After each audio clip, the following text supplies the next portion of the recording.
गाय के दूध की चोरी।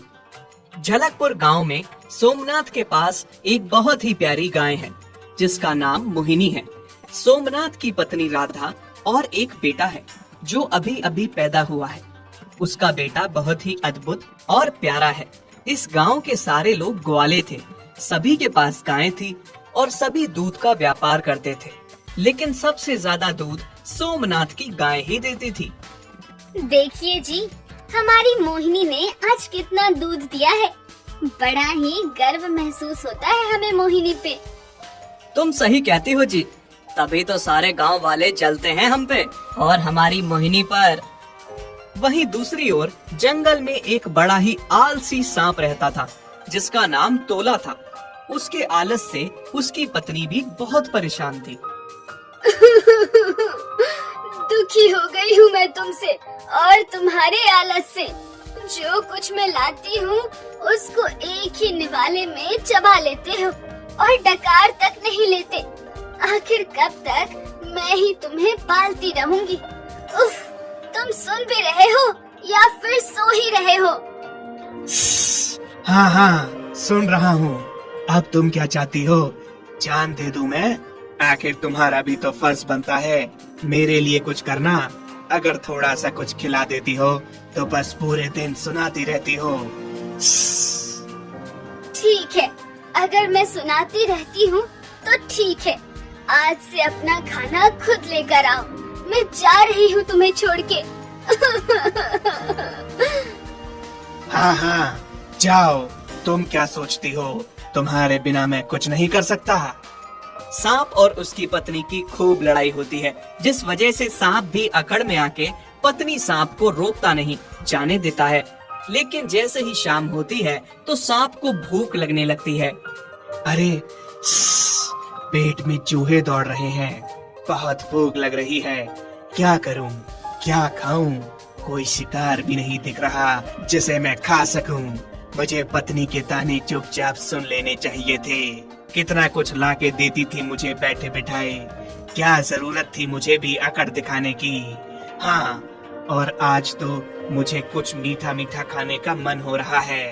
क्या करूं? हाँ, ऐसा करता हूँ, जंगल से बाहर निकल के गांव की ओर जाता हूँ। शायद वहाँ कुछ खाने को मिल जाए। तोला रात को चलता चलता गांव की ओर आ जाता है। तभी उसे सोमनाथ की गाय गौशाला में बाहर बंधी हुई दिखती है। अरे वाह, गाय और उसका दूध। आज मेरा मीठा खाने का भी बहुत मन हो रहा है। अब गाय का मीठा मीठा दूध पीऊंगा। तोला चुपके से रात के अंधेरे में आके मोहिनी का दूध पीने लगता है। ये देखकर मोहिनी बहुत घबरा जाती है। हे भगवान, सांप मेरा दूध पी रहा है। अगर मैं जरा सी भी हिली तो जान से जाऊंगी। हे गाय, चुपचाप दूध पिला। अगर हिलने की कोशिश की ना तो तुम्हें काट दूंगा। और मेरा जहर इतना खतरनाक है कि एक पल नहीं लगेगा तुम्हें मरने में। मोहिनी डर के मारे थर थर कांपने लगती है और बस रोए जाती है। आहा, गाय का मीठा मीठा दूध पी के बहुत मजा आ गया। सुन गाय, जो भी तुम्हारा नाम है, मुझे तुम्हारा दूध बहुत मीठा लगा। अब मैं रोज तुम्हारा दूध पीने आऊंगा। अगर तुमने ये बात किसी को भी बताई तो तुम जानती हो ना क्या होगा। हाँ हाँ, समझ गई। मैं किसी को कुछ भी नहीं बताऊंगी। शाबाश। दूध पी के तोला वहाँ से चला जाता है। फिर अगली सुबह, लड्डू के बाबा, आप लड्डू के साथ खेलते ही रहेंगे। आज मोहिनी से दूध नहीं लेना। जब तक आप बछड़े को पकड़ेंगे नहीं, मैं दूध कैसे निकालूंगी? और लड्डू को भी भूख लगी है। आपको भी तो दूध लेकर जाना है ना? हाँ हाँ भाग्यवान, मैं सब जानता हूँ। जैसे ही राधा और सोमनाथ मोहिनी से दूध लेने जाते हैं, वो देखते हैं मोहिनी दूध ही नहीं देती। हाय मोहिनी, क्या हुआ? तू दूध क्यों नहीं दे रही है आज? कहीं तेरे बछड़े ने तो नहीं पी लिया आज दूध? तुम देखती नहीं हो, बछड़ा बंधा है, वो कैसे दूध पी सकता है?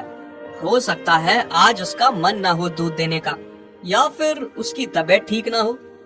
सही कह रहे हो जी आप शायद।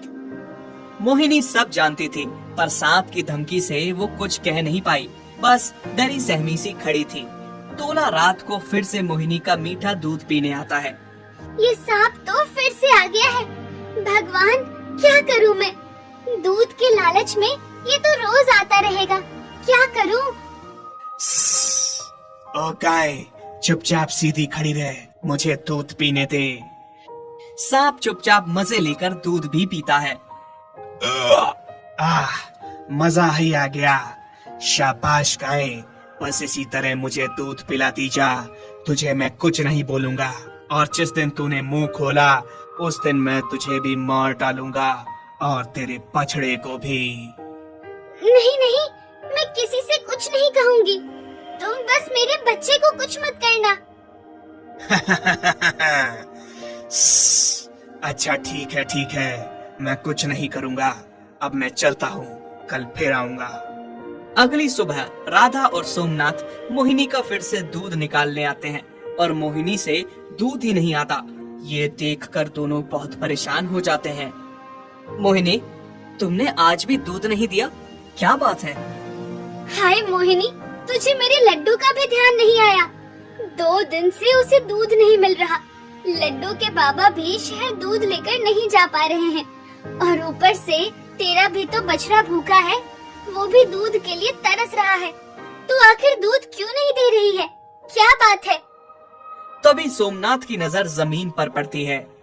अरे राधा, देखो तो, थोड़ा दूध जमीन पर पड़ा है। ये कैसे हो सकता है? हाँ मोहिनी, अगर कोई बात है तो तू हमें बता। लेकिन मोहिनी चुपचाप खड़ी खड़ी सुन रही थी, पर कोई जवाब नहीं दे रही थी। उसे सांप की धमकी याद थी, इसलिए वो डर के मारे कुछ भी नहीं बोल पाई। क्या हुआ राधा, तुम सोई नहीं? नींद नहीं है क्या? किसी बात को लेकर चिंतित हो क्या? हाँ जी, मोहिनी के बारे में सोच रही हूँ। मुझे मामला कुछ और ही लग रहा है। दूध ऐसे ही गायब नहीं हो रहा, हमें इसकी जड़ तक जाना होगा। हाँ, मोहिनी भी तो चुप है, डरी सहमी सी। हमें पता लगाना होगा बात क्या है। राधा और सोमनाथ रात को गौशाला के बाहर चुपके से पहरा देते हैं। तभी थोड़ी देर में तोला दूध पीने आता है। तोला को दूध पीते देख राधा और सोमनाथ हैरान हो गए। राधा बहुत घबरा जाती है और थर थर कांपने लगती है। हे भगवान, इतना बड़ा सांप हमारी मोहिनी का दूध पी रहा था, और हमें इस बारे में भनक तक नहीं थी।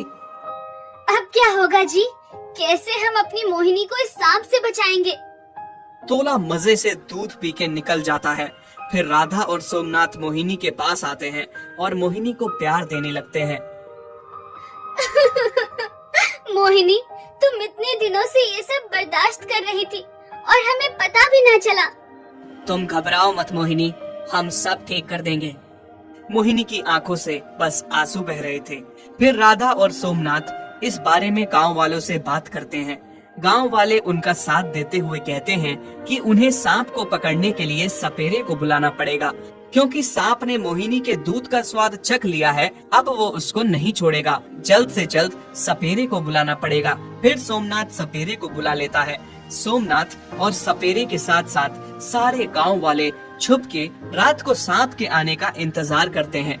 जैसे ही सांप आता है, जाके सीधा मोहिनी का दूध पीने लगता है। तभी सपेरा बीन बजाने लगता है। अरे ये क्या हो रहा है? ये बीन कौन बजा रहा है? सांप जंगल की ओर भागने लगता है, पर सपेरा भी बीन बजाता बजाता उसके पीछे चलता है। फिर एक जगह सांप बीन की आवाज से मदहोश हो जाता है और सपेरा उसको हाथ में पकड़ लेता है। छोड़ दो मुझे, माफ कर दो, मैं दोबारा यहाँ नहीं आऊंगा। आज के बाद किसी भी गाय का दूध चोरी नहीं करूंगा। माफ कर दो मुझे। फिर सपेरा सोमनाथ और गांव वालों से कहता है, बड़े दिनों से इस सांप की तलाश थी मुझे। ये बहुत ही आलसी सांप है। इसने दूसरे सांपों को भी तंग करके रखा है। अब ये किसी को तंग नहीं कर पाएगा और न ही दूध चोरी कर पाएगा।